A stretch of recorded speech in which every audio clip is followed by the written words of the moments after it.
সুন্দরবনে প্রত্নতাত্ত্বিকবিদের খোঁজ, গোপনে বাবার মৃত্যুর পর একাই মিউজিয়াম সামলাচ্ছেন ছেলে। সুন্দরবনের প্রত্যন্ত এলাকা দক্ষিণ চব্বিশ পরগনার মথুরাপুর 2 নম্বর ব্লকের খাড়িতে রয়েছে একটি মিউজিয়াম, যার খবর কেউ রাখেন না বলেই চলে। প্রায় হাজারের উপরে প্রত্নবস্তু সম্বলিত এই মিউজিয়ামটি তৈরি করেছিলেন দীনবন্ধু নস্কর। সুন্দরবনের ইতিহাসকে বিশ্বের দরবারে তুলে ধরতে একাই শুরু করেছিলেন লড়াই। বর্তমানে সুন্দরবনের ইতিহাসের একটি জীবন্ত দলিল এই মিউজিয়াম।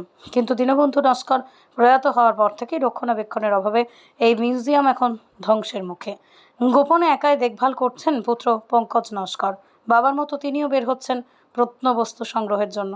নিজের চেষ্টাতে আরও প্রত্নবস্তু জোগাড় করছেন তিনি। তবুও রক্ষণাবেক্ষণের অভাবে প্রত্নবস্তুগুলিতে জমেছে ধুলো, ভেঙে পড়েছে টালির চাল। কোথায় এই মিউজিয়াম তা জানতে আপনাকে আসতে হবে রায়দিঘির খাড়িতে। এই খাড়ি ছত্রভোগ সংগ্রহশালায় রয়েছে ফসিলস, পাল ও সেন যুগের মূর্তি, প্রাগৈতিহাসিক জীবের হাড়, হাজার বছর আগের পাথর, শিলালিপি, নব্যপ্রস্তর যুগের হাতিয়ার, একাধিক দামি পাথর সহ অন্যান্য বস্তু, যা দেখতে পাবেন মিউজিয়াম ধ্বংস হওয়ার আগে। বিনামূল্যে আপনিও দেখে আসতে পারেন এই সংগ্রহশালা। কি অবস্থা এখন এই এই মুহূর্তে এখানে? এখন খাড়ির ছত্রভোগ সংগ্রহশালা বর্তমান যা পরিস্থিতি তাতে দেখতে পাচ্ছি যে আগামী প্রজন্ম যে সমস্ত ছেলেপুলেরা মানে ইতিহাস নিয়ে যারা গবেষণা করবে, যারা হচ্ছে কি আপনার জানার তাগিদ আছে যে সুন্দরবনটা কী পর্যায়ে ছিল, তাদের ভাষা কেমন ছিল, তাদের মানে নিত্য দিনের যে পটারি কেমন ছিল, দেবদেবী কেমন ছিল, এইসব জিনিস যারা জানার জন্য আগ্রহী আছে, যারা গবেষণা করবেন, তাদের কাছে মিউজিয়ামটা আজকে হারিয়ে যাচ্ছে। কেন হারিয়ে যাচ্ছে?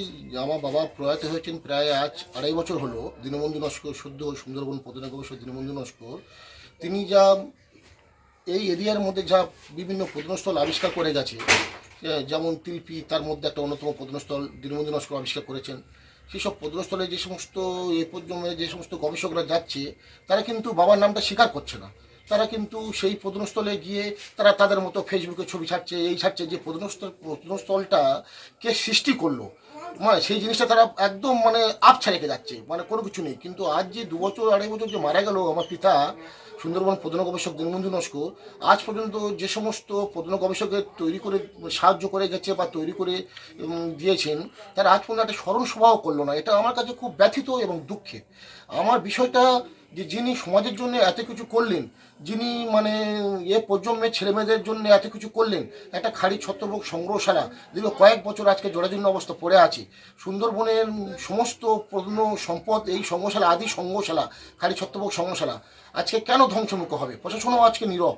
তাহলে আজকের নিত্য নতুন যারা হচ্ছে গবেষক তৈরি হচ্ছে, তারা মানে কোনো প্রকারে তারা মাটির সঙ্গে না মিশে ফেসবুকে বলছে আমি গবেষক, আমি গবেষক, এটা গুপ্ত, এটা মৌর্য, এটা শুঙ্গ, কিন্তু তারা সে বিষয়টা রিসার্চ করলো না। কিভাবে গবেষক হচ্ছে তো আমি বুঝি গবেষকটা কী। গবেষকটা বিষয়টা একটা কোনো কিছু জিনিসের উপরে কীভাবে কত যুগের পুরানো, কত তোলা থেকে পাওয়া গিয়েছে, এটা পুরানো কেন বলবো, এটা গুপ্ত যুগ কেন বলবো, বা এটা কুষাণ কেন বলবো, এই তার উপরে একটা রিসার্চ হবে। রিসার্চ হওয়ার পরে জিনিসটা তবে সে গবেষণা পাবে। যে কোনো ছেলেপুলেরা দেখতে পাচ্ছি ফেসবুকে। এখন এই যে পরিস্থিতিতে রয়েছে, এটার উন্নতি হোক চাইছেন? হ্যাঁ, আমি তো চাই, এবং সমাজের যারা এই প্রজন্মের ছেলেমেয়েরা তারাও তো বিভিন্ন, আমি দেখতে পাচ্ছি তারা বিভিন্ন মিউজিয়াম দেখতে আসছে। প্রতি সানডে রবিবার হলে তারা খাড়ি ছত্রভোগ সংস্থা তারা আসে, চাই তাদের জন্য তো দরজা খোলা। বিভিন্ন স্কুল প্রতিষ্ঠান প্রাপ্তি, এমন তো কিছুদিন আগে রায়দিঘি কলেজের একজন অধ্যাপক এলেন যে আমরা মোটামুটি আপনার বাবা এই পরিস্থিতি আছে, সংগ্রহশালাটা দেখবো বা কিছু ছেলেপুলে নিয়ে আসবো বা কিছু করুন, সেরকম একটা চিন্তাভাবনা তো হলো। সে তো পিছিয়ে গেল। কেন পিছিয়ে যাচ্ছে, বারবার এগিয়ে এসে কেন পিছিয়ে যাচ্ছে, এটা তো আমার কাছে এক বিস্ময়কর বিষয়। আমি চাই যে মিউজিয়ামটা এখানে থাকুক, এ পর্যন্ত ছেলেমেয়েরা এখানে আসুক, কারণ তারা তো মানে কি বলবো, তারা তো আর কলকাতা বহু একটা রাস্তা, 2 ঘন্টা মতো ট্রেনে বাসে সময় লাগে। সেখানেও অনেক মিউজিয়াম আছে, আশুতোষ মিউজিয়াম আছে, পণ্যশ্রী বেহালা মিউজিয়াম আছে, ক্যালকাটা ইউনিভার্সিটি মিউজিয়াম আছে, আর্কিওলজিক্যাল ডিপার্টমেন্ট আছে, ইন্ডিয়ান মিউজিয়াম আছে। তাহলে এখানে একটা যদি মিউজিয়াম যদি হয়, আরে এই বিষয়টা বলতে গেলে অনেক কিছু বিষয় লাগে। যখন আপনার সুন্দরবন উন্নয়ন মন্ত্রী ছিলেন কান্তি গঙ্গোপাধ্যায়, সেখানে একটা সিদ্ধান্ত হয়েছিল যে এখানে একটা গবেষণা কেন্দ্র হবে। সেখানে একটা জমিও কেনা হয়েছিল যে সুন্দরবন প্রত্ন গবেষণা কেন্দ্র হবে, যা কিউরেটর হবে দীনবন্ধু নস্কর।